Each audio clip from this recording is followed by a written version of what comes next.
Señor presidente, muchas gracias por recibirnos en su casa y quiero aprovechar el contexto de esta entrevista para hablarle de un tema del cual están hablando muchos colombianos. Este encuentro estaba programado para el jueves, Sí. pero ese día fue cancelado por razones de salud, por una razón de salud y por eso lo estamos haciendo hoy sábado. ¿Cuál es esa razón de salud que permanentemente lo obliga a cancelar sus compromisos, No, presidente? no, nada grave y no es lo mismo siempre. Eh, Al principio era pura experiencia de mi equipo, porque se volvía como una maquinita. Eso me ha pasado muchas veces. Cuando extraños te hacen tu agenda, y Ajá. no yo, que cualquiera normalmente, pues yo voy a hacer esto y esto y esto. Pero ya es Eh, difícil siendo presidente sí, hacerlo usted mismo. ya hace tiempo me ocurre. Por ejemplo, cuando voy a las giras internacionales, entonces equipos extraños empiezan y es como si no durmieras, ¿cierto? Es como a exprimir al máximo, eso es entendible porque es usar al máximo la oportunidad que no se repite siempre. Entonces, al principio era sábado, domingo, y hay un momento en que uno dice no. Y yo más, porque yo necesito mis equilibrios. Y el cansancio permanente es un mal consejero. Digamos, si usted se excede, el, pues no va a pensar bien, va a cometer errores. Y en este caso yo no puedo darme el lujo de cometer muchos errores. Y otro es que yo tengo la costumbre de, en la reunión, no guiarme por el reloj, sino por el contenido de la reunión. Entonces, si vamos a resolver el problema de taxistas anoche, por ejemplo, con cosas delicadas, porque si hay un paro de taxis, los uribistas van a tratar de parar los camiones y forjar una sensación de inestabilidad, que es lo que buscan, y no solucionar los problemas de los taxistas. Pero yo no digo, no, tenemos una hora, porque yo no sé. De hecho, estuvimos como hasta las 10, más o menos. O sea, fueron unos 3 horas hablando. Y si ahí que había otra cita, pues claro, se llama, ¿no? Se llama, ¿no? Ahora no puedo, vamos a llegar más tarde, o no se puede. Entonces la prensa te va diciendo, o sea, el presidente no llegó, no, la suspendimos. Es diferente. Teníamos, entonces digamos, esa reunión, solo por poner un ejemplo de los muchísimos, porque entonces yo quiero que la reunión lleve a la conclusión. A veces hablamos demasiado, pero prefiero que una reunión no sea simplemente el evento en donde pudieron encontrarse con el presidente y punto, Sí. sino que encontrándose con el presidente se logró unos caminos de construcción de algún tipo de solución. Eso pasa y eso rompe las agendas Sí. hechas con criterio occidental. Perdóneme esto que se lo voy a decir con sinceridad. En las redes sociales, por ejemplo, ayer en una aparición suya, muestran una imagen en donde hay una inflamación en el cuello y dicen que si esa inflamación es normal o es una enfermedad. Pero eso ya son. Sí, obviamente son especulaciones de redes sociales, pero al mismo tiempo hay columnistas que dicen el presidente Petro sufre de depresiones y la razón de sus Eso lo dijo ausencias Ingrid. sí, lo dijo Ingrid en un debate y después lo repitió, si no estoy mal, Mauricio Vargas en una Sí, columna en el tiempo. ahí se vuelve Eh, chisme, como llamamos nosotros. También han hablado de adicciones. Eh, Cuando un tema como la salud del presidente no es un tema esencialmente de su vida privada, sino es un tema de interés público. No vale la pena responder de una vez por todo, pasa esto y esto, lo que tengo, esta tos es esto, y lo que esto en el cuello puede ser esto, o no es nada. Sí, pero mira, bueno, fuera de esas cosas que ya que no son controlables, yo el único malestar, digamos, cuando se hizo el diagnóstico en la boca del estómago, yo lo dije. Me pareció Era candidato. me parece, sí, yo no me acuerdo, fue hace Candidato, unos sí. años, era congresista al menos. Era congresista. Yo lo dije, me pareció que había que decirlo, porque además pues me asusté. Y dije, miércoles, aquí. Y eso fue por coincidencia porque estaba en Cuba. Y ellos decidieron examinarme y vieron en sus exámenes un carcinoma, fue como lo llamamos. Lo llamaron en la boca. Y yo lo dije.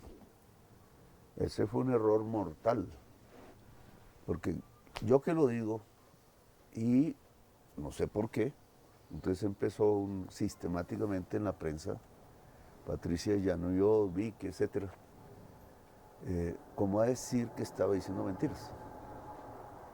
¿Cuál intención? Y entonces empezaron con eso, con una historia, ¿para qué voy a decir mentiras de una cosa de esa? O sea, para que crean más en mí, ¿o para qué? Pero era la narrativa, yo le llamo el relato, por decirlo, ¿cierto? Que empezó a construirse sin fundamento. Porque lo que yo quise hacer después fue regresar, estábamos en tiempos de COVID, con la dificultad que todo eso tenía, pero bueno, regresar y hacerme aquí un examen para segunda opinión. En el segundo examen, entonces apareció una cosa que yo no quise hacer de esos escándalos ni nada, pero el médico que me ve, X, no quiero mencionarlo, habla con otro por teléfono, sí, diciendo, ¿y este señor qué querrá que nosotros digamos que tiene cáncer o que una cosa desobligante conmigo? Que yo simplemente fui a mirarme a ver que me diga qué tengo. Cualquier cosa que me hubiera dicho la hubiera creído además. Sí, No, y además una ruptura de la ética profesional porque él no tiene que eso, eso es una ruptura de la ley. Y eso sale en la prensa. O sea, ¿cómo diablos? O sea, alguien grabó la conversación. O quizás mandó un mensaje de voz. O lo que sea. Bueno, no entendí mucho, pero todo eso fue un mismo episodio. Y yo simplemente era un paciente que quería saber si tenía cáncer o no, como cualquier otro, en una cosa que hubiera sido grave. Y todo eso se desarrolló en la prensa hasta el punto que me tocó publicar las cosas esas, las hojas clínicas, poner el embajador de Colombia en Cuba, que era del gobierno de Duque. Era Corso también. Que es Corso, porque tanto fue la cosa que yo me lo llevé cuando me hicieron la intervención quirúrgica para que viera la intervención quirúrgica. Como un testigo me tocó. Y él habló, bueno, todo eso. Entonces esa experiencia, digamos, me gustó porque era como si yo mentiera sobre mi estado de salud, que en ese momento hubiera podido ser grave, porque si se confirma el diagnóstico, pues yo paso esa quimioterapia, todos esos procesos, que obviamente no me hubieran gustado tener. Hasta ahora, porque tengo que vigilarme, yo he sufrido ahí una operación quirúrgica, una alimentación que tengo que tomar. Si me descuido de la alimentación, pues no es nada agradable. Es un ardor feo, digamos. Pero entonces yo prefiero todos estos elementos, digamos, ¿por qué tengo que estar vigilado?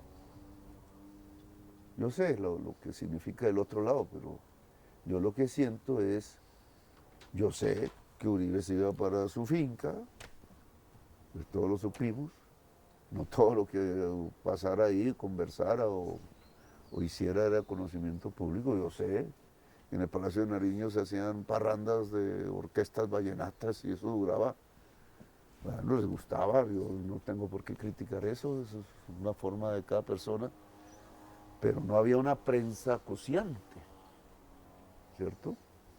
No había una prensa acuciante. Yo lo que siento es una prensa que decidió vigilar, como la policía.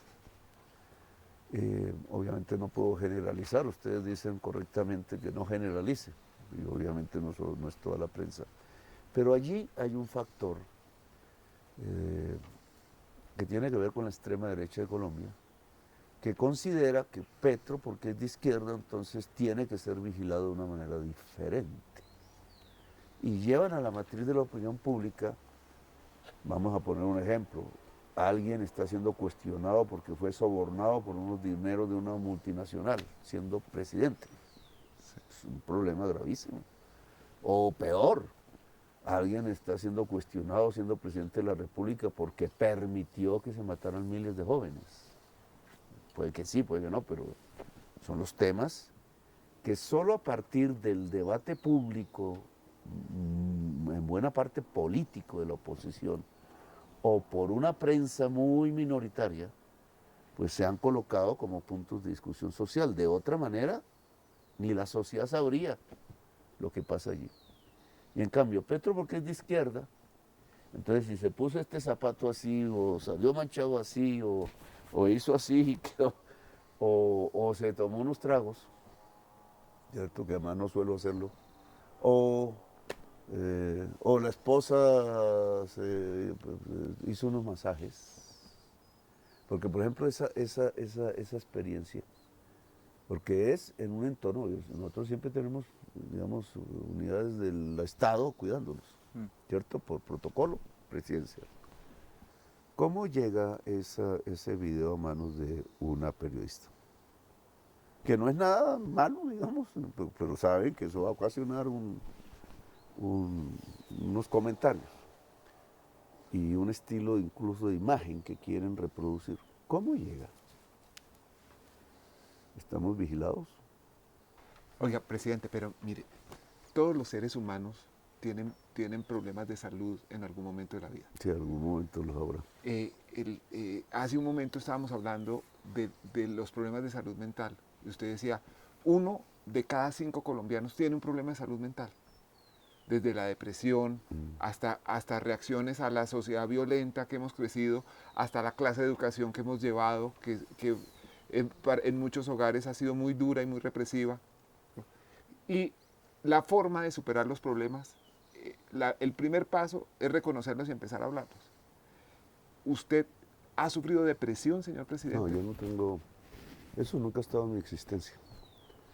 El chisme de Ingrid más no lo entiendo, porque yo trato de recordar ese momento. Yo estaba en Europa, evidentemente, en un momento que para mí no era placentero, porque yo me había ido amenazado de muerte, había aparecido en la lista de Colsingue.